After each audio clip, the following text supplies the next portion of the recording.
오늘은 창세기 14장입니다.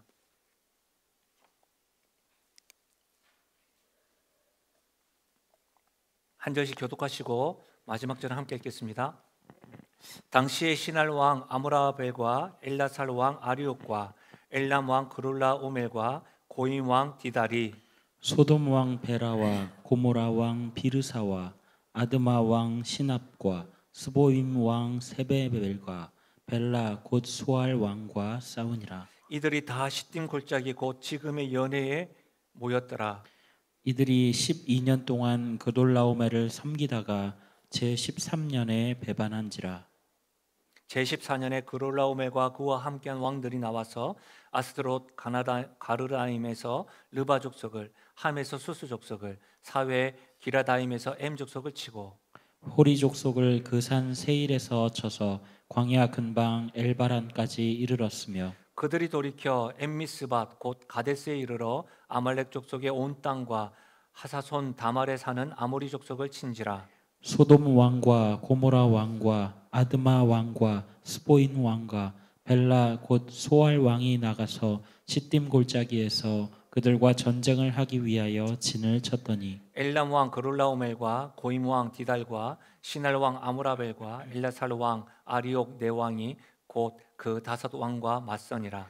시딤 골짜기에는 역청 구덩이가 많은지라. 소돔 왕과 고모라 왕이 달아날 때에 그들이 거기 빠지고 그 나머지는 산으로 도망하매 네 왕이 소돔과 고모라의 모든 재물과 양식을 빼앗아 가고 소돔에 거주하는 아브라함의 조카 롯도 사로잡고 그 재물까지 노력하여 갔더라. 아멘. 저는 본문의 말씀을 가지고 우리는 운명 또 운명 공동체입니다 라는 제목으로 말씀을 나누겠습니다. 제가 어떤 단어의 억양이 여러분 다 아시겠지만 아래쪽 지방의 억양이 들죠. 제가 오늘 일부 예배 끝나고 나니까 운명 공동체가 아니고 운명 공동체입니다 라고 말씀을 하더라고요. 혹여라도 제가 강조하고 힘을 주어서 말씀드릴 때 잘 해석의 은혜가 있었으면 좋겠습니다. 저는 오늘 운명 공동체에 대해서 말씀을 나누겠습니다. 여러분, 오늘 우리는 성경에서 언급된 최초의 전쟁 이야기를 지금 듣고 있고 주목하고 있습니다. 여러분, 이 전쟁은요, 이 아브라함이 하란을 떠난 약 9년이 지난 후입니다. 아브라함의 나이는 지금 약 84세 정도 되었을 것이라고 추정하고 있습니다. 메소포타미아의 연합군과 소돔과 고모라 지역의 연합군의 전쟁입니다. 흔히 이와 같은 전쟁을 동방의 네 왕과 남방의 다섯 왕의 전쟁이라고도 일컫습니다. 이 전쟁의 이야기가 1절에서부터 4절에 기록되어져 있는데 소돔 왕을 포함한 남방의 다섯 왕이 이 그돌라오멜을 12년 동안 섬기면서 조공을 바쳤습니다. 그때 13년쯤 돼서 배신을 한 것이죠. 그리고 14년째에 전쟁을 일으켰습니다. 그리고 그 전쟁의 결과가 그돌라오멜 동맹국이 승리하였죠. 그리고 난 다음에 여러분, 우리가 주목할 말씀은 11절에서 12절 말씀인데요, 한번 보십시오. 네 왕이 소돔과 고모라의 모든 재물과 양식을 빼앗아 가고 소돔에 거주하는 아브라함의 조카 롯도 사로잡고 그 재물까지 노력하여 갔더라. 전쟁에서 승리한 그롤라오멜 그 연합군이 소돔과 고모라의 모든 재물과 양식을 빼앗아가고 사람도 사로잡았다고 기록하고 있습니다. 우리는 지금 역사에 기록되어 있는 전쟁 이야기를 보면서 성경은 하나님께서 선택하신 족속을 통해서 구속사를 우리에게 보여주는데 그 전쟁 역사 가운데에 그걸로 끝나지 아니하고 롯의 이야기가 포함되어 있다는 말입니다.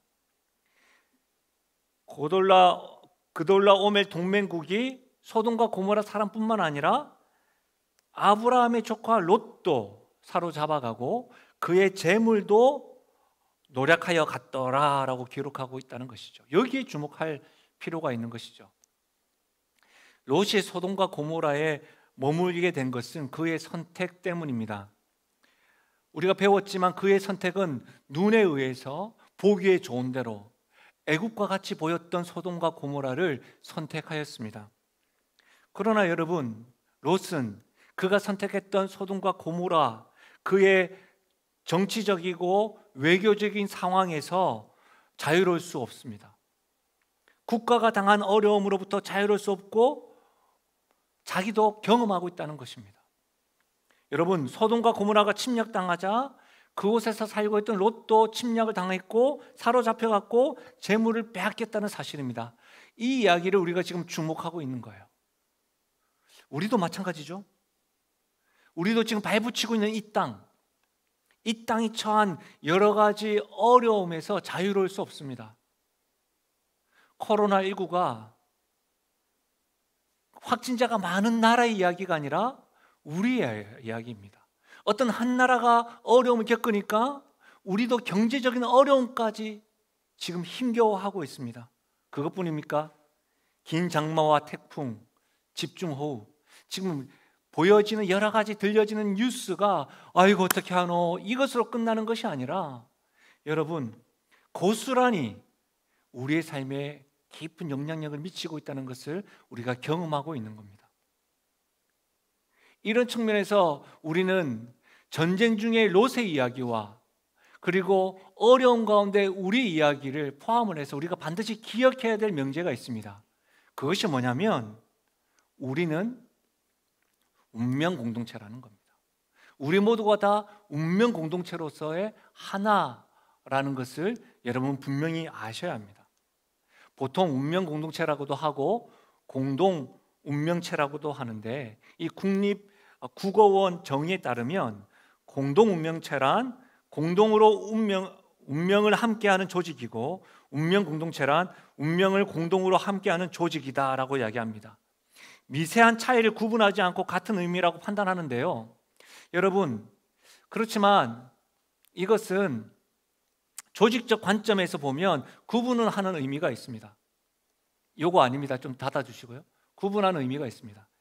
이 함께하는 조직은 같지만 이 조직을 내가 선택하느냐에 따라서 구분됩니다. 내가 선택한다면 공동 운명체입니다. 그러나 저절로 부여받은 것이라고 한다면 운명 공동체인 거죠. 예를 들어 보겠습니다. 이 가족, 여러분 이 가족은요 내가 선택한 것이 아니죠. 저절로 부여받은 것이죠. 우리 아이들이 사춘기 때가 되면 부모님에게 내가 뭐 아빠 엄마 선택했냐고 뭐 이렇게 이야기할 때도 있잖아요. 심지어 아버지와 어머니의 자격도 그렇습니다. 아버지와 어머니의 자격 역시도 선택이 아니라 이 자녀의 출산으로 저절로 부여받은 것이죠. 이에 반해 여러분, 부부는 어떻습니까? 부부는 남자와 여자가 다른 문화권에서 살다가 사랑하게 되고 만나서 서로를 선택한 것이죠. 그래서 여러분, 가족은 운명 공동체고 부부는 나의 선택에 의해서 되어진 공동 운명체입니다. 조직적인 관점에서 그렇다는 겁니다. 그렇다면 여러분, 교회는 어떨까요? 이 자리에는 우리 교회의 개척 멤버도 계시고 오랜 시간 교회에서 신앙생활 하신 분도 계십니다. 그리고 이사와 여러 가지 이유들로 함께 하시면서 최근 들어서 우리 교회에 등록하셔서 함께 영신가족으로 계신 분들도 계십니다. 지난주에도 우리 앞으로도 계속 있으시겠지만 여러 가지 이유들로 다른 교회로 이사 등으로 이동하시는 분들도 계십니다. 교회는 개인적인 선택이 포함되어 있죠. 그렇다면 영신교회는 공동 운명체입니다. 이에 반해서 여러분, 그러면 성도는 어떻게 될까요? 성도. 우리 성도는 내가 복음을 받아들이고 하나님의 사랑하시는 예수님을 알고 그분이 하시는 일을 믿었다고 말하지만 우리가 선택하기 전에 에베소서 1장의 말씀처럼 창세 전에 하나님께서 우리를 선택하셔서 초청해 주시고 우리에게 하나님의 자녀가 되는 권세를 부여하셨기 때문에 우리가 이 자리에 있는 거 아닙니까? 우리는 그것을 은혜라고 표현하지요. 그러니까 은혜는 하나님으로부터 부여받은 것이죠. 그래서 성도는 운명 공동체입니다. 여러분, 조직적인 관점에서 공동 운명체와 운명 공동체에 대한 제가 글을 읽었는데 한번 들어보시겠습니까? 이제 보여주시면 됩니다. 한번 들어보실까요? 공동 운명체와 운명 공동체를 구분하는 결정적인 차이는 선택이다. 이러한 차이 때문에 둘 간에는 가장 중요하게 생각해야 하는 가치도 달라진다. 운명 공동체는 책임감이다.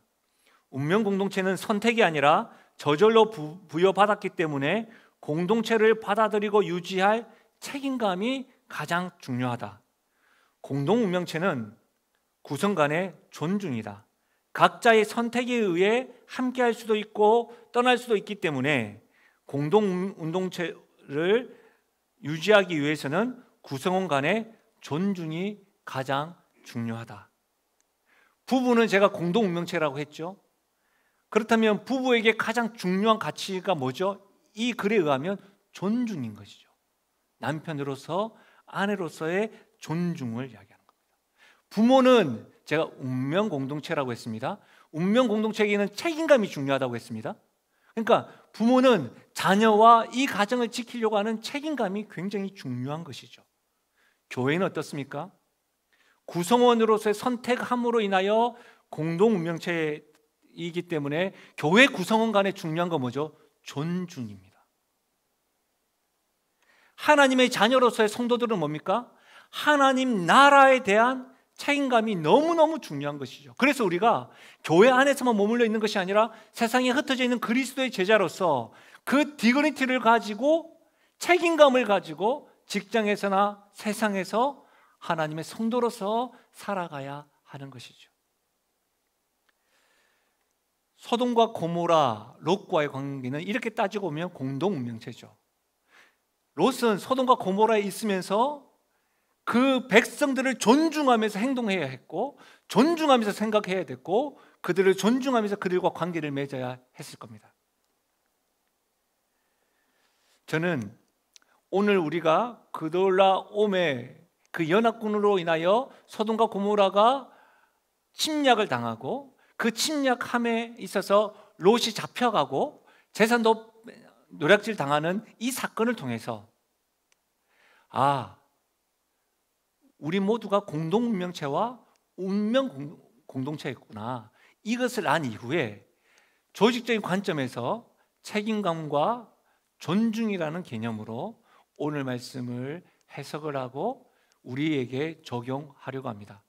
공동 운명체와 운명 공동체를 크게 나누지 아니하고 중요한 가치들, 책임감, 존중이라는 관점으로 오늘 말씀을 보겠습니다. 그렇다면 운명 공동체에 대한 우리의 태도는 뭘까요? 책임감을 가지고 기도해야 합니다. 여러분, 성경에서 롯은 소돔과 고모라를 선택할 때에도 기도하는 모습을 찾아볼 수가 없습니다. 하나님께 여쭈어보았다고 하는 언급을 볼 수가 없습니다. 왜 그랬죠? 그는 눈이 보이는 대로 애국과 같았다라고 하는 생각에 즉시로 움직였습니다. 우리가 배웠죠? 고민하지 않았습니다. 떠나라고 했을 때 애국과 같은 소돔과 고모라 성을 향하여 장막을 쳐가면서 이동하면서 움직였던 사람이 롯입니다. 그랬던 롯이 나라가 전쟁을 치르러 간다고 할 때에 하나님께 기도하였을까요? 나라가 전쟁은 하지만 이것이 뭐 나와 무슨 상관이야, 내가 계속해서 나만 잘 살고 우리 가정만 건강하면 돼 라고 생각하지 않았을까요? 나라와 자신이 운명 공동체라는 사실을 알지 못한 채 말입니다. 저는 그랬다고 봅니다. 뭐 성경에 나와 있지 않지만요. 만약에 그랬다면 왜 그렇게 깨닫지 못하고 이해하지 못했을까요? 마태복음 24장에 보면 이런 말씀이 있습니다. 그러나 그날과 그때는 아무도 모르나니 하늘의 천사들도 아들도 모르고 오직 아버지만 아시느니라. 노아의 때와 같이 인자의 임함도 그러하리라. 홍수전에 노아가 방주에 들어가던 날까지 사람들이 먹고 마시고 장가들고 시집가고 있으면서 홍수가 나서 그들을 다 멸하기까지 깨닫지 못하였으니 인자의 임함도 이와 같으니라. 이 말씀은 예수님이 재림하시는 그날은 아무도 모른다라고 하는 말씀입니다. 사랑하는 여러분, 분명히 말씀드리지만 우리 예수님 다시 오심을 믿으시길 바랍니다. 주님 오신 날은 그러나 아무도 모릅니다. 어느 누가 나타나서 때와 날을 이야기하거나 본인이 재림예수라고 이야기하면 다 이단입니다. 쫓아가시면 안 됩니다. 근데 여러분, 그날과 그때는 아무도 모른다라고 말씀하시면서 그 인자의 임함을 어떤 때와 비교하냐면 노아의 때와 같다라고 이야기합니다. 그러면서 우리에게 너무나도 중요한 사실을 말씀하시는데, 홍수가 나서 그들을 다 멸하기까지 깨닫지 못하였다. 노아 홍수 때에 자기가 홍수로 인하여 멸함을 받을 때까지 깨닫지 못하였던 것 같이 너희들은 주님이 다시 오실 때 그때 아무도 모를 거야. 깨닫지 못하고 살 거야 라고 말씀하고 있는 거예요. 여러분, 이유가 뭘까요? 여러분, 말씀을 다시 한번 보시면 노아 홍수 때 그들이 뭐 했냐면 먹고 마시고 장가들고 집은 갔지만 홍수가 나서 다 멸하기까지 깨닫지 못하였습니다. 이 사건을 누가복음에서는 깨닫지 못한 이유를 정확하게 지적합니다. 누가복음 21장인데요. 너희는 스스로 조심하라. 그렇지 않으면 방탕함과 술 취함과 생활의 염려로 마음이 둔하여지고 뜻밖의 그날이 덕과 같이 너희에게 임하리라. 마음이 둔하여져서 못 깨달았다는 거예요. 왜 마음이 둔하여졌습니까? 방탕함과 술 취함과 생활의 염려로 마음이 둔하여져서 깨닫지 못하고 홍수가 다 멸하기까지 깨닫지 못하는 것처럼 주님의 임함도 깨닫지 못할 거야. 그렇게 지금 지적하고 있어요. 여러분, 깨닫지 못하는 것으로 끝나는 걸까요? 어떻게 하면 깨달을 수 있을까요? 누가복음에서 이후에 말합니다. 우리가 누가복음 21장 34절을 읽었는데요, 36절에 보시면 이러므로 너희는 장차 올 이 모든 일을 능히 피하고 인자 앞에 서도록 뭐라고요? 항상 기도하며 깨어 있으라 하시니라. 항상 기도하며 깨어 있으라. 사랑하는 여러분, 깨닫지 못하는 불행한 사람이 되지 않기 위해서는 우리 모두는 항상 깨어 기도해야 될 줄로 믿습니다. 한번 따라 하실까요? 책임감을 가지고 항상 깨어 기도해야 합니다. 한 번만 더요. 우리 영혼에게 선포하겠습니다. 책임감을 가지고 항상 깨어 기도해야 합니다. 여러분, 책임이라는 사전적 의미를 살펴보니까 맡아서 행하지 않으면 안 되는 임무, 맡아서 행하지 않으면 안 되는 임무. 운명 공동체로서 우리가 항상 깨어 기도해야 되는 것은 행하지 아니하면 안 되는 임무요 책임이라는 사실입니다. 뭐가요? 깨어 기도하는 것이요. 제가 중보기도에 대해서 말씀을 드릴 때마다 반복해서 살펴왔던 말씀인데요, 디모데전서 2장 1절과 2절. 우리 이 말씀을 함께 읽어볼까요?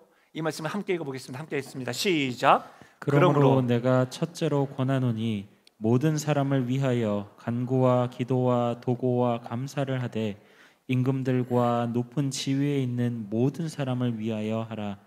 이는 우리가 모든 경건과 단정함으로 고요하고 평안한 생활을 하려 함이라. 아멘. 여러분, 여기에서 사도 바울이 말하는 첫째로는 첫째, 둘째, 셋째 논리적인 순서가 아니라 우선순위를 강조하는 말씀입니다. 대체로 우리는 기도를 딱 생각할 때면 기도는 어떤 일을 하기 전에 준비로 많이 이야기합니다. 사업을 하시기 전에 기도를 먼저 준비해야지. 어떤 사역을 하기 전에 기도가 준비되어야지. 예, 틀린 말은 아닙니다. 그러나 여러분, 어떤 일을 하기 전에 준비 과정에서 기도를 이해하기보다 기도 자체가 일이라는 사실, 기도 자체가 역사라는 사실, 기도 자체가 역사의 시작이고 일의 시작이라는 사실을 여러분 확신할 수 있길 바랍니다. 왜 그렇습니까? 다시 한 번 더 우리가 읽었던 디모데전서 2장 1절과 2절을 보시면 우선적으로 기도해야 될 대상과 내용이 기록되어져 있어요. 첫째로 권하노니 모든 사람을 위하여 간구와 기도와 도구와 감사를 하되 임금들과 높은 지위에 있는 모든 사람을 위하여 하라. 이는 우리가 모든 경건과 단정함으로 고유하고 평안한 생활을 하려 함이라. 우리가 경건한 고유하고 평안한 생활을 위해서 위정자를 위해서 기도하라는 것이 아니라 먼저 나라와 위정자를 위해서 기도할 때에 평안한 삶이 우리에게 따라온다고 말씀을 하고 있는 거예요. 사랑하는 여러분, 나라를 위하여 기도하는 것이 우리 기도 제목의 첫 번째가 되어야 합니다. 우리가 살고 있는 세상을 위해, 우리가 처한 상황과 역사를 위해 기도하셔야 됩니다. 코로나19로 인해서 여러 가지 뉴스를 접하고 지금 여러분 많은 수재민과 이재민들의 사건을 보면서 어떻게 하노? 저건 누구의 탓이 아니냐? 이 말하기 전에 운명 공동체라는 사실을 알고 우리에게 책임이 주어진 것을 알고 깨어서 기도를 먼저 하셔야 합니다. 교회를 위해서 기도하는 것도 마찬가지입니다. 여러분의 샬롬과 하나님 앞에서 영원한 삶을 도모하기 위해서라도 여러분이 가장 먼저 책임감을 가지고 기도를 해야 하는 것은 교회를 위한 기도 제목인 것이죠. 부부가 가정을 위해서 기도를 해야 하는 것이죠. 그때 가정의 건강함이 있을 때 자녀에게도 평안이 가는 것이죠. 사랑하는 여러분, 책임감을 가지고 항상 깨어 기도하는 것이 우리의 임무고 책임이라는 사실입니다. 책임을 가지고 기도할 때 어떤 일이 일어날까요?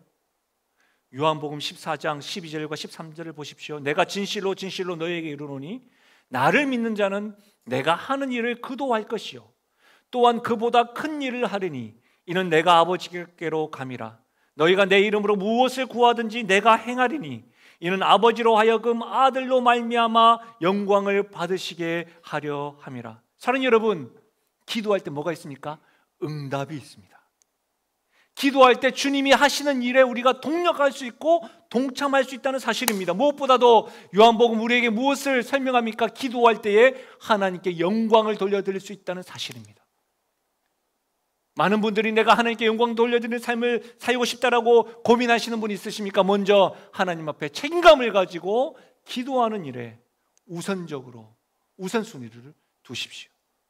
더 구체적으로 우리의 기도로 인하여 하나님이 이 땅에 임하시고 역사하십니다. 간섭하십니다. 우리가 기도할 때 우리 교회에 하나님께서 응답하시며 간섭해 주십니다. 우리 가정에, 우리 직장에 하나님께서 손대어 주신다는 사실입니다. 샬롬으로 역사하십니다. 다시 한 번 더 들어보십시오. 너희가 내 이름으로 무엇을 구하든지 내가 행하리니. 이 은혜가 책임감을 가지고 주 앞에 기도하는 모든 이들에게 누려지기를 주의 이름으로 축원드립니다. 제가 8월 달에 여러분에게 책을 하나 추천했죠. 주보에 계속 나와 있는데 기도하면 살아난다라고 하는 책이 있습니다. 이 책의 저자는 사랑의 교회에서 청년 사역도 하시다가 이렇게 개척을 하신 분인데요. 이 책의 서문에는 이렇게 나와 있습니다. 지금도 선명하게 생각난다. 개척하고 불과 1년이 채 안 된 어느 날 교회가 날로 성장하고 있을 때 새벽에 무릎을 꿇고 기도하면서 주님께 여쭈었다. 주님, 요즘 개척교회가 어렵다고 하는데 상가 4층에 있는 우리 교회는 왜 성장하는 것일까요? 그때 주님이 말씀하셔 주셨다. 지금 너의 모 교회 성도들이 너를 위해 기도하고 있다. 개척하는 그 교회 계속 성장하는데 하나님께서 주시는 음성은 너의 모 교회, 사랑의 교회가 너의 교회를 위해서 계속해서 기도하고 있다는 것이죠. 그 음성을 듣고 난 다음에 한편으로는 큰 격려가 되면서 한편으로는 위기감이 왔다는 거예요. 왜 그렇습니까? 교회가 성장하는 이유가 자신의 파송한 또 함께 동력하는 교회가 중보 기도하기 때문임은 분명한데 시간이 지나가면 점차로 그 기도 후원이 약해질 텐데 그러면 기도 후원이 약해질 것을 대비하여서 기도의 자립이라고 하는 그 명제를 가지고 중보기도 학교를 하고 중보기도자를 세우는 일에 열심이고 도전했다는 거예요. 기도의 자립. 저는 이 글을 읽으면서 기도의 자립이라는 말과 책임감을 가지고 기도하는 사람, 이것이 똑같이 오버랩되더라고요. 책임감을 가지고 기도하는 사람이 많아지는 것 자체가 기도의 자립 아니겠습니까? 흩어져 있다 할지라도. 그러면서 이분이 이 책에서 기도의 방법, 기도의 운동을 하나 소개하는데 153 기도를 소개합니다. 153은 요한복음 21장에 기록되어 있는 대로 베드로의 그물에 잡혀 있는 물고기의 숫자로, 또 그것을 또 많이 영적으로 해석하기도 하지만 그런 거 다 떠나서 153 기도 운동인데, 그게 뭐냐면 하루에 5분 3번 기도하는 운동. 하루에 5분 3번 기도하는 운동. 여러분, 하루에 5분 3번 하는 것 쉽지 않습니다. 그러나 하루에 5분이라도 한 번이라도 계속해서 기도해 나갈 때에 2번이 되고 3번이 되고 4번이 되지 않겠습니까? 사랑하는 여러분, 저는 이 153 기도 운동이 저에게 확 다가오더라고요. 책임감을 가지고 기도합시다라고 말하는 것이 아니라, 하루에 5분, 적어도 한 번만이라도, 3번을 목표로 삼고 한 번만이라도 기도해야 되겠다. 기도의 내용은 무엇입니까? 나와 내 가정을 위해서 기도하기 이전에 어떻게 해요? 열방을 위해서 기도하는 것이죠. 왜? 우리는 운명 공동체니까. 전 세계 코로나로 인해서 많이 아파합니다. 여러분, 이것이 그냥 저 나라의 이야기가 아니라 우리에게까지 경제적인 어려움이 계속해서 다가오고 있지 않습니까? 기도해야 하는 것이죠. 여러분, 우리나라만 잘 살겠다는 거 이제 안 됩니다. 전 세계가 하나이고 운명 공동체라는 사실을 깨닫고 기도해야 되는 것이죠. 책임감을 가지고 여러분, 나라와 민족을 위해서 기도해야 됩니다. 위정자들을 위해서 기도해야 됩니다. 저는 지금 정치 이야기하는 것이 아닙니다. 여러분, 성도는 나와 이 나라가 운명 공동체라는 사실을 알고 하나님께 먼저 나아가 기도가 앞서야 합니다. 지금 여러분, 수재민과 이재민이 보통이 아닙니다. 기도해야 합니다. 우리가 속한 영신교회를 위해서 기도하셔야 됩니다. 교회가 건강하지 않으면 나 혼자 신앙생활 잘하실 것 같죠? 경험해 보셨잖아요. 교회가 어지럽고 아프면요, 우리의 삶이 힘들어요. 여러분, 교회가 속한 지역을 위해서 기도해야 됩니다. 교회만 덕불장군 될 수 없습니다. 이 지역과 함께 살아야 되는 것이죠. 우리의 삶의 터전이 되는 지역과 회사와 가정을 위해서 하나님 앞에 책임감을 가지고 하루에 5분 그렇게 기도하며 나아가는 운동이 있었으면 좋겠습니다. 하나님의 사랑과 공의로 다스려 달라는 기도 말입니다. 사랑하는 여러분, 그거 아세요? 지금도 하나님은 책임감을 가지고 기도하는 사람을 찾고 계십니다. 이 자리에 있는 우리, 온라인으로 예배드리는 우리 모두가 다 하나님이 찾으시는 책임감 가지는 기도하는 사람이 되어서 하나님이 응답하시고 역사하시고 주께 영광 돌려드리는 일들을 경험하시기를 주의 이름으로 간절히 축원드립니다. 두 번째로, 운명 공동체 우리의 태도는 존중하며 행동해야 합니다. 첫 번째는 책임감을 가지고 기도해야 하고, 두 번째는 존중하며 행동해야 합니다. 여러분, 교회가 성도들이 기도하는 것이 굉장히 중요한 태도입니다. 그러나 명심하십시오. 기도만 해서는 안 됩니다. 여러분, 많은 분들이 내가 기도했다라고 이야기하면서 말합니다. 그러면 또 어떤 분이 당신만 기도했냐고? 나도 기도했다고 이야기를 합니다. 여러분, 기도하셨으면 행동도 하셔야 됩니다. 믿음과 행위가 하나인 것처럼 기도와 행동도 하나이다는 것을 꼭 기억하셔야 됩니다. 그러나 행동함에 있어서 반드시 중요한 가치가 뭐냐면 존중입니다. 여러분 주변에서 많이 듣잖아요. 기도 많이 하는 권사님, 기도 많이 하는 장로님, 기도 많이 하는 목사님, 기도 많이 하는 성도. 근데 왜 우리가 그들에게 실망합니까? 그들의 행동과 그들의 말을 들으면서 우리가 혀를 차는 이유가 뭡니까? 기도는 하는데 그들의 삶과 행동에 존중이 없기 때문입니다. 그렇지 않습니까? 여러분, 존중의 의미가 위키 낱말 사전에 보니까 높이어 귀중하게 대하고 다른 사람을 마음속 깊이 배려한다는 거예요. 다른 사람을 나보다 낮게 보는 것이 아니라 높이 볼 뿐만 아니라 소중하게 여기고 그 사람에게 힘을 다해서 배려하는 것이 존중입니다. 제가 설교를 준비하면서 토마스 해리스 박사라는 분의 이 글을 읽었는데, 그분의 논문에 보니까 사람들이 4가지 기본 전제에 입각하여 행동한다는 거예요. 그 4가지 한번 보시겠어요? 4가지를 보시면, 내가 옳고 당신은 틀렸다. 당신이 옳고 나는 틀렸다. 우리 둘 다 틀렸다. 우리 둘 다 옳다. 여러분의 생각에는 몇 번이 가장 관계에서 행동할 때 건강한 전제라고 생각하십니까? 1번, 2번, 3번, 4번. 꼭 이렇게 물어보면 답은 안 하죠. 해리스 토마스 박사는 4번이라고 이야기를 합니다. 너도 옳고 나도 옳다라고 하는 전제하에 행동할 때 상호 존중이 일어나고 기쁨을 나누는 친밀한 관계를 형성할 수 있다고 이야기를 하는 거예요. 최근에 여러분 TV에 꼰대 인턴이라고 하는 드라마가 방송되어졌습니다. 여러분, 이 꼰대 인턴이라고 하는 드라마가 방송되었는데 이 취지가 뭐냐면 세대 간의 갈등을 이제 숨기지 않고 드러내는 거예요. 드러내어서 서로 이해하고 소통하기 위하여 그런 목적으로 꼰대 인턴이라고 하는 드라마가 상영되어졌습니다. 요즘 이런 말 들어보셨습니까? 라떼는 말이야, 이 라떼는 카페에서 우유와 커피를 섞어서 먹는 종류입니다. 그러나 라떼는 말이야, 이 말은요, 기성세대가 자주 쓰는 라떼는 말이야, 이 말을 코믹하게 표현한 말입니다. 여러분 근데 아시겠지만 라떼는 말이야, 이 말하는 순간 듣는 사람은 먼저 귀를 막습니다. 고기는 끄떡일지 모르지만 속으로 이런 생각을 해요. 또 시작이다, 이런 말을 합니다. 왜 그럴까요? 왜 그렇게 받아들이지라고 말하기 전에 왜 그럴까요? 뒤이어 하는 말들이 나 때는 말이야, 나는 안 그랬는데 넌 왜 그래?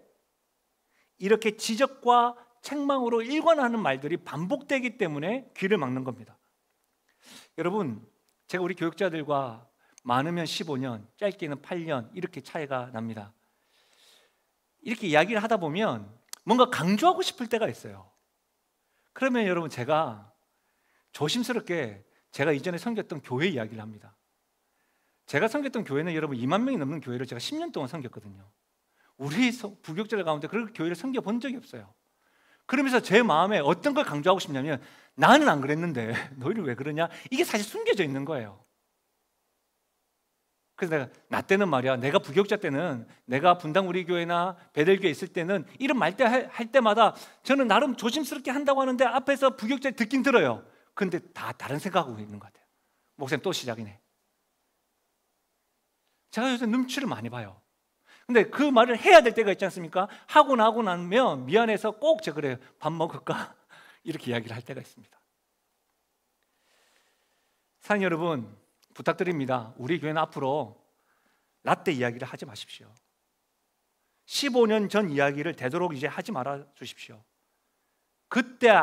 그때의 이야기를 아는 사람이 지금 이 자리에 많이 없습니다. 그리고 그때와 지금 너무 다릅니다. 우리 교육자들에게도 제가 IMF 이야기하면 모릅니다. 심지어 교회와 환경이 너무너무 달라졌습니다. 그때의 교회 구성원들 지금 우리 주변에 많이 안 계십니다. 실제로 우리 교회는요, 일꾼도 작습니다. 우리 교회는 대형 교회도 아니고 중형 교회도 아닙니다. 소형 교회입니다. 일꾼이 작습니다. 그 작은 일꾼들이 열심히 일하려고 할 때 위임하였다고 한다면 여러분 믿어 주십시오. 우리 교회가 큰 교회가 아니기 때문에 시스템적으로 진행되지 않을 때가 있습니다. 그러다 보면 어떻게 해요? 실수하는 모습이 분명히 드러납니다. 때로는 분명히 지적해야 합니다. 그러나 인격은 존중해 주십시오. 일에 대해서만 실수라고 이해해 주십시오. 앞으로 무슨 일을 결정할 때는 더 치열하게 의논하고 소통하여 더 결정하도록 하겠습니다. 결정된 일이라면 부족하더라도 지지해 주십시오. 잘못을 지적하지 말아 주십시오. 문제는 뭔지 아세요? 지적을 하는데 지적하는 사람이 그것을 수용하고 받아들이면 되는데 말씀하시는 분도 잘못했잖아요. 그때도 잘못했잖아요. 이렇게 수용이 안 되면 이것은 소통이 아니고, 그런 일들이 반복되면 갈등이 일어나고, 그런 일들이 있으면 어떻게 해요? 소통이 너무너무 중요한데 불통의 시대로 가는 게 맞다. 대화 안 하는 게 좋다. 왜? 대화하면 감정이 상하니까 그냥 묻어버리고 대화 안 하는 게 낫다. 이렇게 가는 겁니다. 여러분, 이런 모습은 건강한 모습이 아닙니다. 소통이 중요하죠. 그래서 부탁드리겠습니다. 옛날 이야기를 하시려면 재미있게 해주십시오. 저도 말씀을 준비하면서 내가 반드시 우리 부교육자들에게 말해야 될 것이 있지 않습니까? 그러면서 이것을 어떻게 재밌게 이야기하지 하면서 고민하면서 이렇게 한번 적어도 봤어요. 또한 어른들의 지혜를 들을 때는 우리는 귀를 막는 것이 아니라 귀를 열고 마음을 열고 분명히 들어야 됩니다. 지혜니까요. 둘 다 옳다는 것을 아셔야 됩니다. 존중하면서 행동해야 합니다. 상대방에 대한 존중을 통과할 때만 여러분 건강한 운명 공동체를 경험합니다. 이것은 여러분 교회뿐만 아닙니다. 부부간에도 마찬가지입니다. 특별히 여러분 가정 안에서 이와 같은 존중이 무시될 때가 있습니다.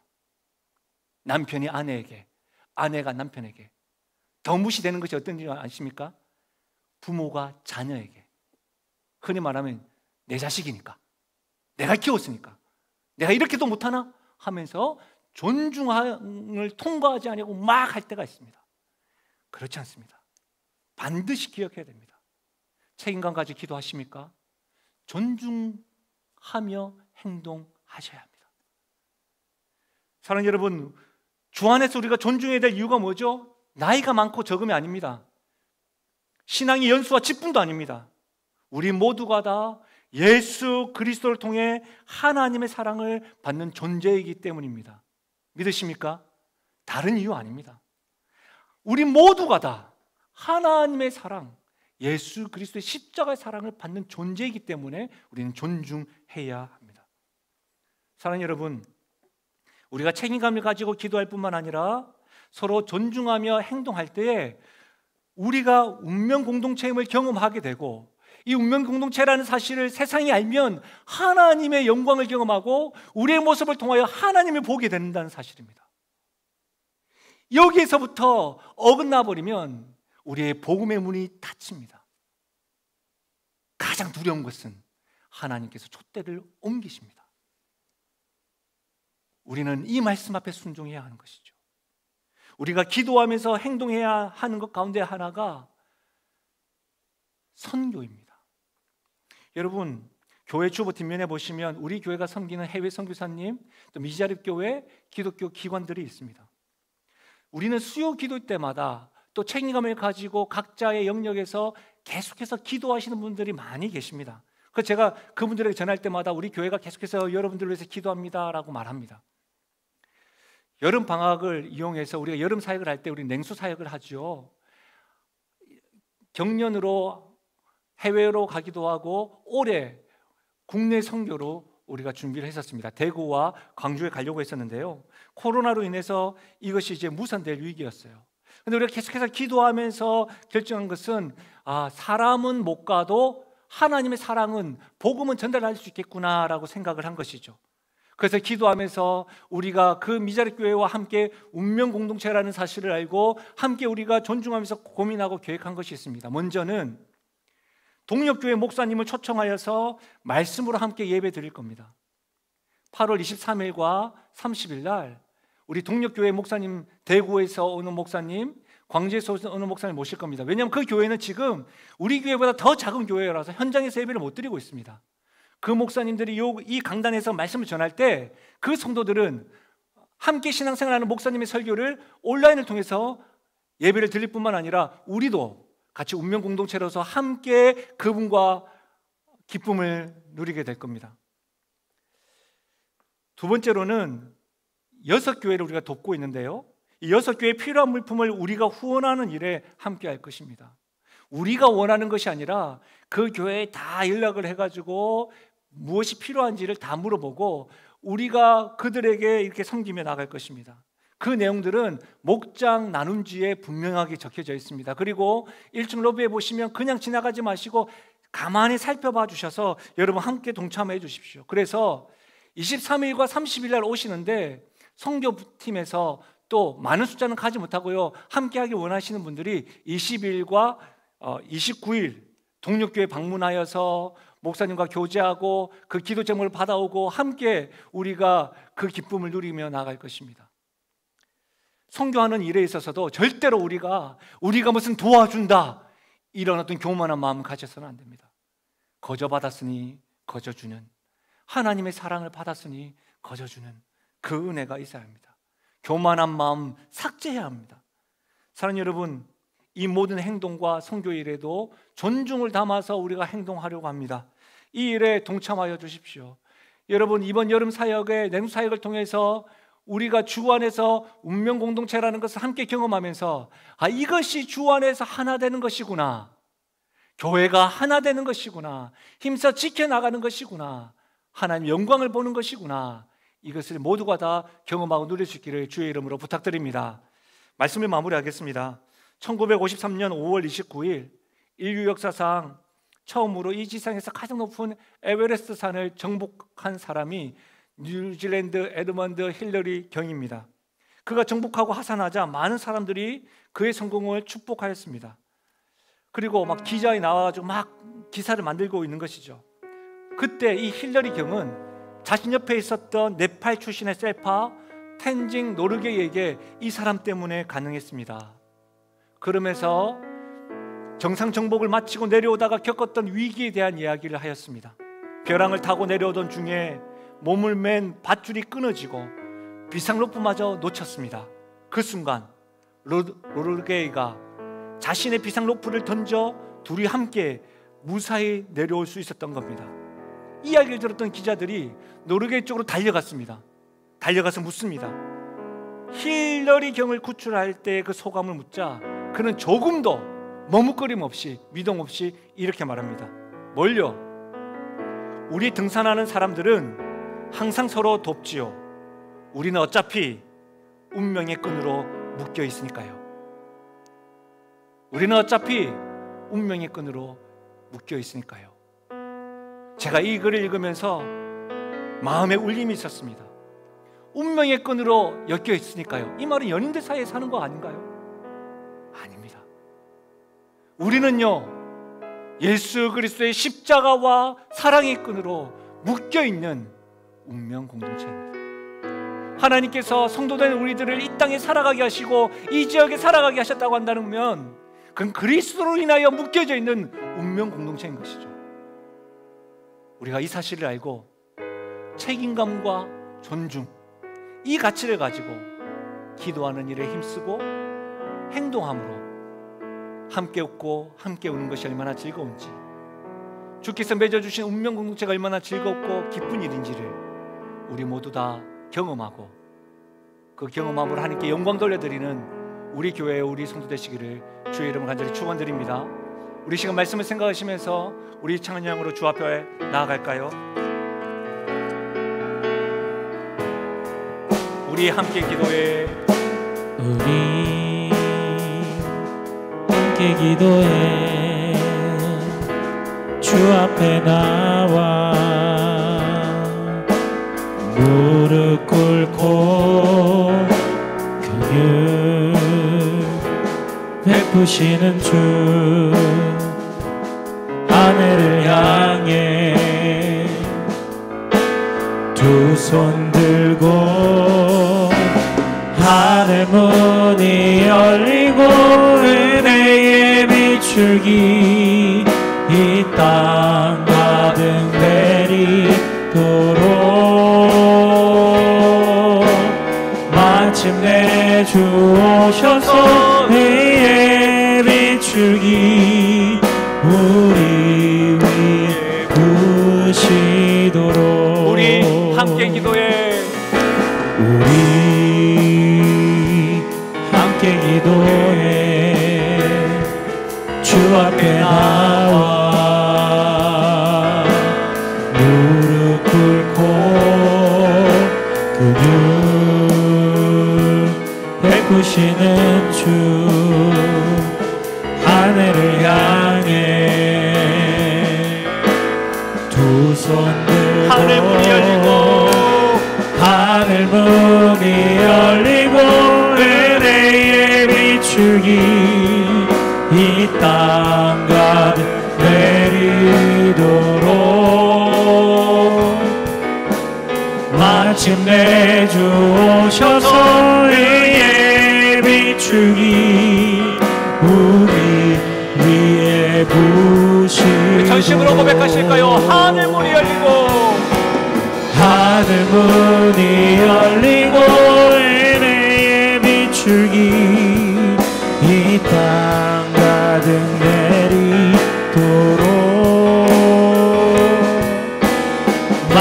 마침내 주 오셔서 이의 비출기 우리 위에 붙이도록 모든 시선을 주님께 드리고 살아계신 하나님을 느낄 때 내 삶은 주의 역사가 되고 하나님이 일하기 시작하네. 모든 시선을 주님께 드리고 살아계신 하나님을 느낄 때 내 삶은 주의 역사가 되고 하나님이 일하기 시작하네. 우리 시간 기도하며 나가실 때 하나님 전 세계에 퍼져 있는 코로나19를 다스려 주십시오. 하나님 이 나라를 국리를 주시고 위장자들에게 지혜를 주시고 하나님을 백성들을 두려워하고 그들에게 지혜와 명철로 잘 다스릴 수 있게 해달라고 하나님 이 땅의 수재민과 이재민들을 국리를 주셔서 하나님 보호하여 주시고 더 큰 피해 있지 않도록 하나님 다스려 달라고 하나님 사랑하는 우리 교회를 국리를 해달라고 하나님 책임감과 존중을 가지고 살아갈 수 있게 해달라고 우리 시간의 말씀을 생각하시면서 이 시간 소리내어 기도하며 나가겠습니다. 기도하시겠습니다. 하나님 아버지 참으로 감사합니다. 불러주셔서 말씀을 듣게 하시니 참으로 감사합니다. 주님 오늘 말씀을 통하여서 주님 우리가 아버지 운명 공동체로 묶인 아버지 하나님 그런 자들의 말 주님 생각하게 하여 주시니 참으로 감사합니다. 하나님 우리가 책임감과 존중을 가지고 주님 기도하며 나아갈 수 있도록 도와주옵소서.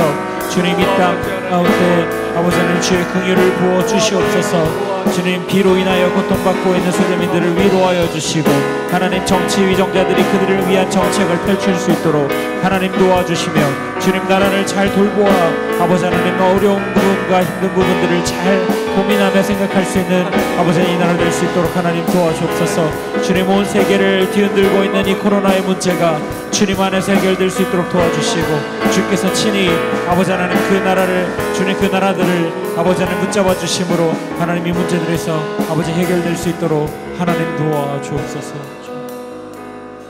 하나님 아버지 자연의 재난 앞에 우리가 얼마나 약한 존재임을 깨닫는 요즘입니다. 뿐만 아니라 전 세계가 하나로 묶여있는 공동운명체요 운명공동체라는 것을 깨닫는 요즘입니다.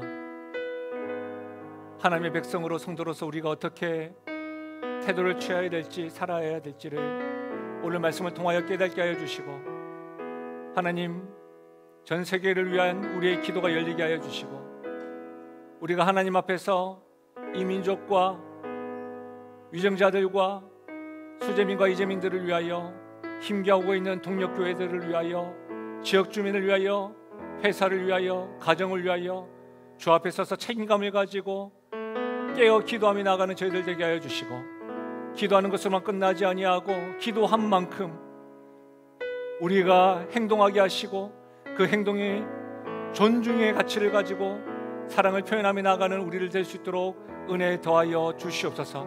그래 하나님 아버지 우리 모두가 다 운명 공동체요 공동명체를 경험함으로 하나님이 진짜이고 하나님이 함께하는 공동체가 어떤 것인지를 세상에 널리 선언하고 선포할 수 있는 영신교회요 우리 가정 될 수 있도록 은혜 더하여 주옵소서. 그렇게 역사하실 주님을 찬양하옵고 예수님의 이름으로 기도하옵나이다. 아멘. 함께 선포하며 나아가겠습니다. 나는 하나님으로부터 부름받은 하나님의 자녀입니다. 우리는 세상으로 보냄받은 그리스도의 제자입니다. 꼭 기억하십시오. 그리고 한 주간도 꼭 건강 유지하시고요. TV와 들려오는 소식들마다 하루에 5분 3번 153 기도하는 일에 우리도 한번 동참해 보시면 좋겠습니다. 하나님의 축복을 받겠습니다. 지금 우리 주 예수 그리스도의 은혜와 하나님 아버지의 무한하신 사랑과 성령의 위로 교통하심과 충만하신 역사가 운명 공동체요 공동명체임을 깨닫고 우리가 책임감을 가지고 깨어 기도하기로 존중하며 행동하기로 다짐하고 결단하며 나가는 사랑하는 성도들 머리 위에와 그 가정과 기도 제목 위에, 특별히 사랑하는 다음 세대 위에 지금부터 영원토록 함께 하시기를 축원하옵나이다. 아멘.